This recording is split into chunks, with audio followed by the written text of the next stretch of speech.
क्या अमेरिका यहूदी प्रभाव के बिना चल सकता है? यह सवाल अक्सर डॉलर और अमेरिका की आर्थिक नींव से जुड़ा है। यहूदी फाइनेंसर्स और अर्थशास्त्रियों ने अमेरिकी फाइनेंस सिस्टम को आकार देने में अहम भूमिका निभाई है। गोल्डमैन सैक्स, लेहमन ब्रदर्स जैसे बड़े बैंक यहूदी प्रवासियों द्वारा शुरू किए गए थे। इन लोगों ने पूंजी, जोखिम और इनोवेशन के नए विचार लाए। इन्होंने अमेरिकी पूंजीवाद को मजबूत और गतिशील बनाया। फेडरल रिजर्व सिस्टम, जो अमेरिका का केंद्रीय बैंक है, पॉल वारबर्ग जैसे यहूदी विशेषज्ञों के योगदान से बना। यहूदी समुदाय ने नेटवर्किंग, विश्वास और दीर्घकालिक संबंधों पर जोर दिया। इनकी सोच ने डॉलर को दुनिया की सबसे भरोसेमंद मुद्रा बना दिया। अमेरिका की कुल आबादी में यहूदी सिर्फ 3% से भी कम है, लेकिन सरकार और न्यायपालिका में इनकी मौजूदगी काफी ज्यादा है। ये किसी गुप्त साजिश का नहीं, बल्कि शिक्षा, नागरिक भागीदारी और मेहनत का नतीजा है। यहूदी समुदाय ने अमेरिकी राजनीति में खुद को सफलतापूर्वक जोड़ा है।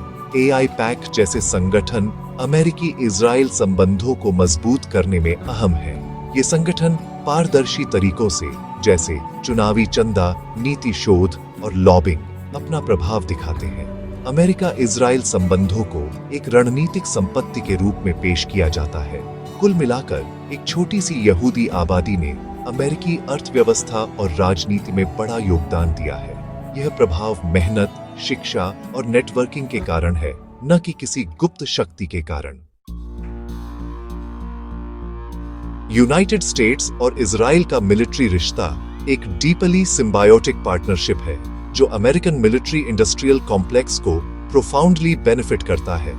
यह चैरिटी नहीं, बल्कि स्ट्रेटेजिक इन्वेस्टमेंट है। डिफेंस जायंट्स जैसे लॉकहीड मार्टिन और रेथियन इजराइल के साथ को-डेवलपमेंट और इंटेलिजेंस शेयरिंग में एंगेज होते हैं।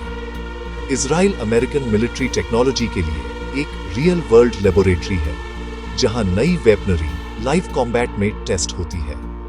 यह बैटल टेस्टिंग अमेरिकन वेपनरी को ग्लोबल मार्केट में कॉम्पिटिटिव एज देती है। हालांकि यह सोचना कि एक यहूदी लॉबी अमेरिकन मिलिट्री पॉलिसी को डिक्टेट करती है, एक ओवर सिंप्लिफिकेशन है।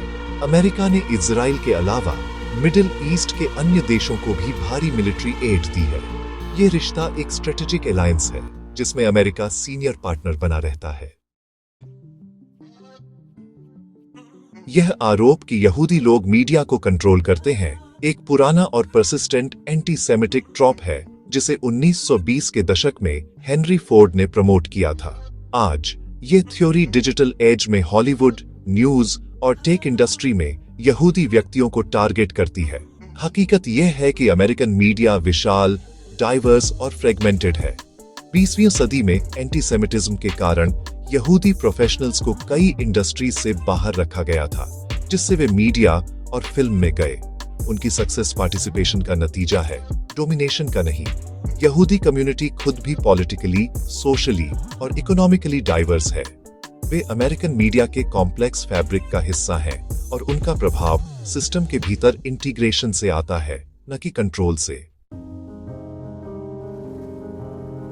यहूदी नियंत्रण का पर्सिस्टेंट मिथ अमेरिका जैसे प्लूरलिस्टिक सोसाइटी में इन्फ्लुएंस के नेचर को फंडामेंटली गलत समझता है। यहूदी कम्युनिटी अमेरिका की मालिक नहीं है, न ही यह चुपके से इसके कोर इंस्टीट्यूशंस को ऑन प्रेट करती है। इसके बजाय इसकी कहानी प्रोफाउंड और सक्सेसफुल इंटीग्रेशन की है। यहूदी अमेरिकी पर्दे के पीछे से तार खींचने वाले कठपुतली मास्टर नहीं है। वे देश के इकोनॉमिक, पॉलिटिकल और कल्चरल लाइफ के फैब्रिक में गहराई से बुने हुए हैं। ऑनरशिप और इंटीग्रेशन के बीच यह अंतर समझने के लिए सबसे क्रिटिकल पॉइंट है। ऑनरशिप का मतलब टॉप डाउन, हायरार्किकल कमांड है, जबकि इंटीग्रेशन का मतलब बॉटम अप इन्फ्लुएंस है, जो एक्टिव और डेडिकेटेड पार्टिसिपेशन से आता है। यह इंटीग्रेशन जांचे गए हर सेक्टर में विजिबल है। फाइनेंस में यहूदी इकोनॉमिक थॉट ने एक पहले से मौजूद सिस्टम पर नियंत्रण नहीं किया, बल्कि एक नया बनाने में मदद की। ऐसे कॉन्सेप्ट्स पेश किए जो मेनस्ट्रीम का हिस्सा बन गए। पॉलिटिक्स में यहूदी अमेरिकियों ने लोकतंत्र को तोड़कर नहीं, बल्कि उसके टूल्स, वोटिंग, ऑर्गेनाइजिंग, लॉबिंग और ऑफिस के लिए दौड़कर महारत हासिल करके इन्फ्लुएंस हासिल किया है। वे सिस्टम के भीतर काम करते हैं, अपने इंटरेस्ट्स की वकालत करते हैं जैसे हर दूसरा ग्रुप करता है। उनकी सक्सेस सिस्टम की एम्बिशियस और ऑर्गेनाइज्ड पार्टिसिपेंट्स के लिए रिलेटिव ओपननेस का एक रिफ्लेक्शन है, न कि उसके कैप्चर का सबूत। वे स्टेक होल्डर्स हैं, सोल प्रोप्राइटर नहीं। इसी तरह मिलिट्री इंडस्ट्रियल कॉम्प्लेक्स और मीडिया में भूमिका पार्टनरशिप और पार्टिसिपेशन की है, डोमिनेशन की नहीं। United states Israel alliance American leaders द्वारा कथित नेशनल बेनिफिट्स के आधार पर की गई एक स्ट्रेटेजिक कैलकुलेशन है, न कि एक लॉबी का निर्देश। मीडिया में यहूदी क्रिएटर्स और एग्जीक्यूटिव्स का प्रभाव एक विशाल और कॉम्पिटिटिव इंडस्ट्री में उनके कंट्रीब्यूशंस का परिणाम है। जिन नैरेटिव्स को वे शेप करने में मदद करते हैं, वे एक व्यापक कल्चरल डायलॉग का हिस्सा है, न कि एक सेंट्रली प्लान्ड स्क्रिप्ट का। सिस्टम इतना बड़ा, कॉम्प्लेक्स और कॉम्पिटिंग इंटरेस्ट से भरा है कि किसी भी एक ग्रुप द्वारा कंट्रोल नहीं किया जा सकता, चाहे उसका संगठन या संसाधन कुछ भी हो। आखिरकार, यहूदी प्रभाव के बिना अमेरिका एक अनरिकॉग्नाइजेबल और प्रोफाउंडली डिमिनिश्ड नेशन होगा। ये उसके फाइनेंशियल मार्केट्स के कुछ फाउंडेशनल पिलर्स के बिना, उसकी फॉरेन पॉलिसी डिबेट्स को आकार देने वाले प्रमुख आवाजों के बिना और अनगिनत कल्चरल कंट्रीब्यूशंस के बिना एक देश होगा जिसने उसकी क्रिएटिव स्पिरिट को डिफाइन किया है। यहूदी कम्युनिटी का प्रभाव अमेरिका पर बाहरी शक्ति के रूप में काम करने वाला नहीं है, बल्कि उसके भीतर एक इंटीग्रल एलिमेंट के रूप में है।